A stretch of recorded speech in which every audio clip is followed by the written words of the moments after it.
Welcome and welcome back to our channel. So for today's video ay magtatanim tayo ng gabi, yung tinatawag nilang San Fernando, at sa mga waray ay tinatawag na karlang. So, samahan nyo. Let's go!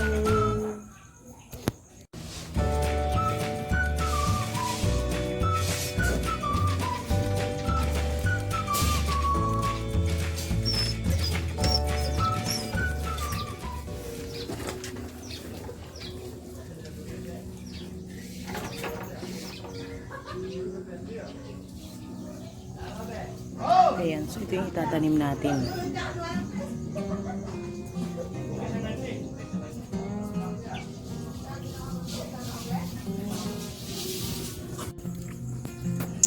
Ayan, may mga tumutubo ng ugat.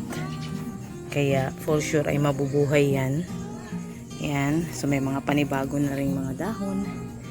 So yung apat na puno na yan ang itatanim natin dito sa part na ito. So magkuhukay tayo dyan para dyan natin siya itatanim.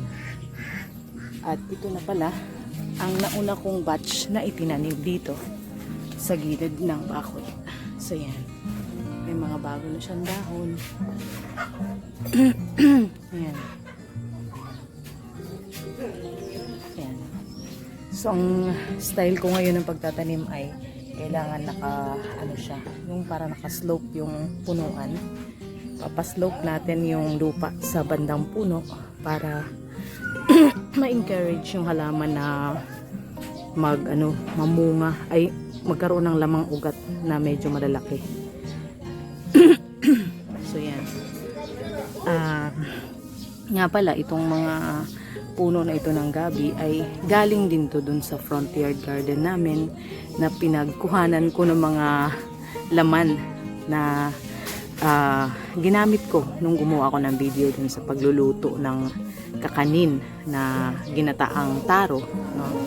So hindi siya nasayang dahil yung kanyang yung malaking portion ng kanyang tuber ay pinakain natin sa mga manok. Tapos bali ang bandang upper part, yun ang itinanim natin uli. So yun. So yan, makikita nyo ito, pinutol ko yan. Yan. Pinutol ko para mapakinabangan ng mga manok yung bandang lower part ng tuber. Tapos ito namang upper part, yan na ang ating itatanim.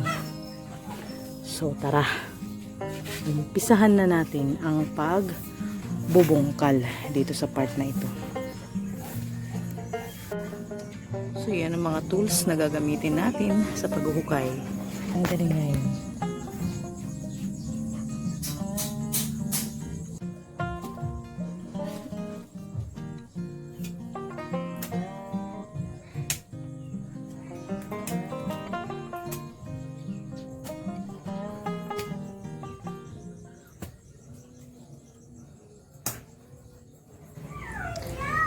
So habang naghuhukay tayo ng pagtataniman, pag-usapan na muna natin itong isa sa pinaka-underrated pero super useful na halaman sa ating bakuran, ang taro, o mas kilala natin bilang gabi. Kung nagga-gardening ka, lalo na sa probinsya, isa to sa pinakasulit itanim. Ang taro o gabi ay isang root crop na kilalang matibay, madaling alagaan, at halos kahit anong klase ng lupa kaya niyang tirhan basta may enough moisture. Marami ring parts ng plant ang pwedeng kainin, yung leaves, stalks, at syempre, yung root o corm. Pero itong variety na itatanim ko ay ang gabing tinatawag nilang San Fernando. Dito sa amin, di namin kinakain ang dahon at stalks nito. Sa halip ay mga alagang manok ang nakikinabang. Bakit nga ba healthy ang gabi? Heto ang ilan sa mga health benefits niya. Una, rich in fiber.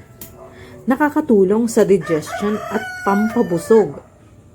Pangalawa, high in vitamins tulad ng vitamin A, C, at E.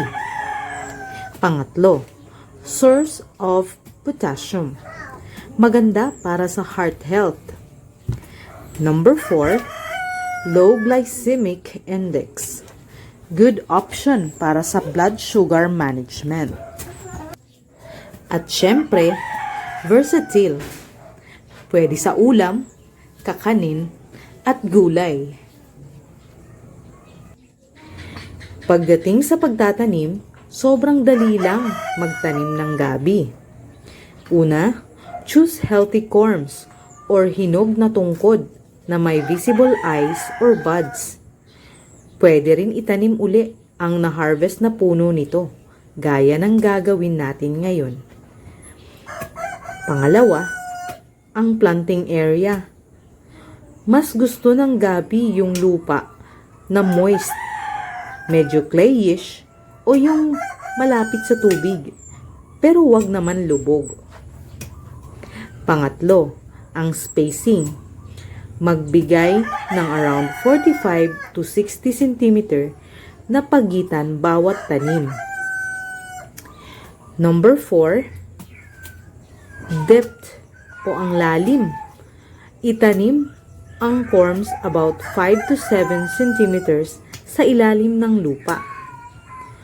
Number 5, watering. Keep the soil moist.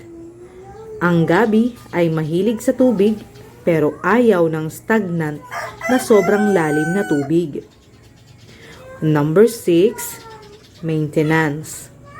Mag-weed every 2 to 3 weeks at bigyan ng organic fertilizer o compost kung available.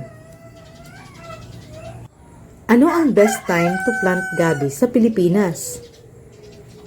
Sa tag-ulan, usually June to September, dahil mataas ang moisture at hindi hassle magdilig. Pero kung may irrigation ka, pwede rin any time of the year.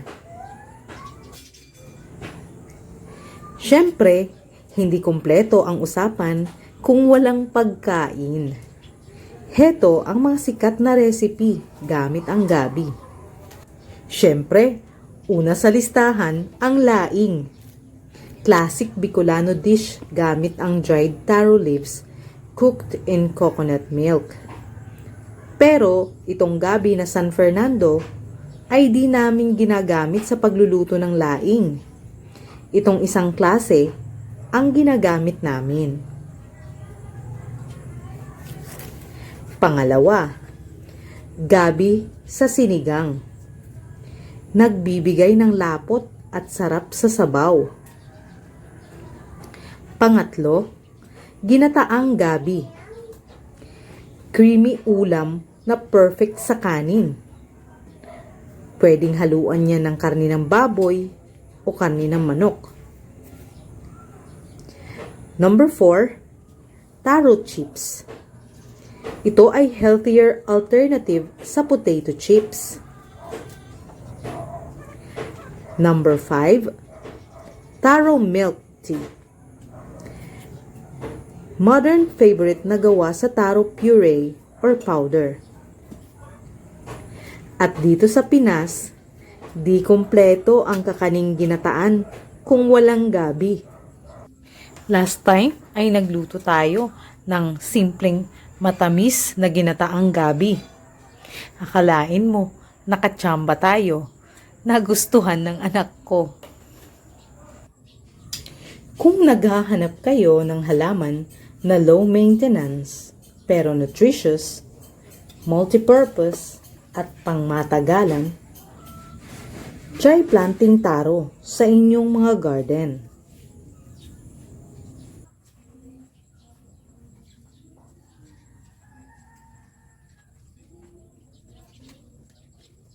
Let me take this opportunity to invite you guys. Please join us. Our membership package are as follows. So seedling 39 pesos with the perks of loyalty badges, emoji, member shoutouts, and member-only pools. Our second level is Growing Garden that will cost 119 pesos. It includes perks from previous levels, early access to new videos, members-only live chats, members-only shorts, and members-only videos. And our third level is Harvest Circle that will cost 299 pesos. It includes perks from previous levels, member shoutouts, members-only live streams, and priority reply to comments. So ayan na, tapos na tayo magbutas, no? So yan. Sa iba, ang ginagawa nila talaga ay malaking butas. Mas magandang mas malalaking butas, mas makapabughag yung lupa sa loob ng butas na yun, mas may encourage talagang mamunga ng malalaki. Kaya lang dahil medyo limited din ang ating space, kaya sa tingin ko, pwede na yan. Sa tingin ko lang yan. Hindi man tayo expert sa pagtatanim. Pero, kagaya nga nung ginawa ko dati, ang pagtatanim ko dati ng gabi na ito ay nilalagay ko lang siya sa gilid lang ng bakuran. Hindi man ako naghukay ng ganitong hukay. Tapos ako lang siyang tinusok doon, tinanim doon. Pero namunga siya kahit paano. Nagkalamang ugat siya. So, hopefully this time, bigyan tayo ng mas maganda-gandang ani, no? Lalong-lalo na, ang bala ko naman talaga dyan ganyan. I-slope natin yung bandang punuan para laging buhaghag yung lupa dyan, no? Kasi gano'n naman ang tendency ng halaman na ito. So habang umuusad yung panahon na lalanta yung mga stalks, dyan tutubo yung mga lamang ugat. So kapag ito ay laging may lupa na natatabunan siya lagi ng lupa, then may encourage na tumubo yung lamang ugat. So ganun lang ang purpose nun, kaya ating ipapaslope natin yung bandang punuan ng gabi na ito. So tara, itanim na natin.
tatamaan na to ng ulan, ay malulusaw din naman ito.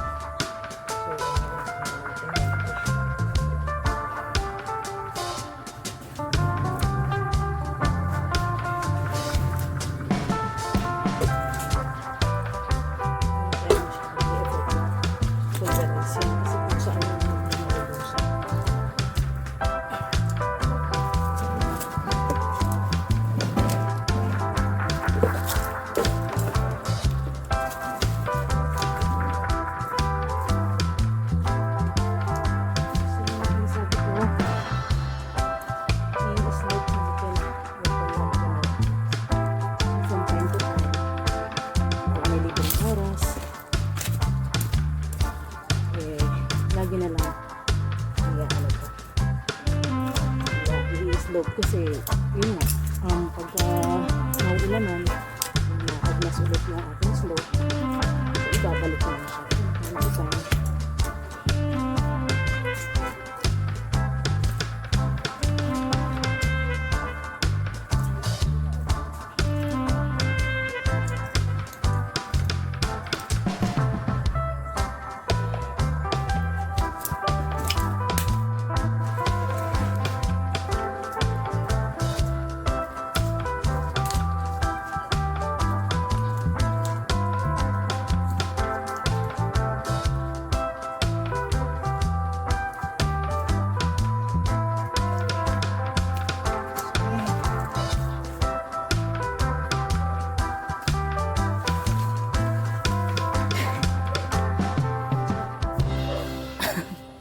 grabe yung pawis ko.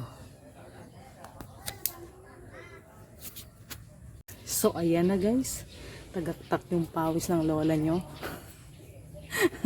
So tapos na tayo magtanim.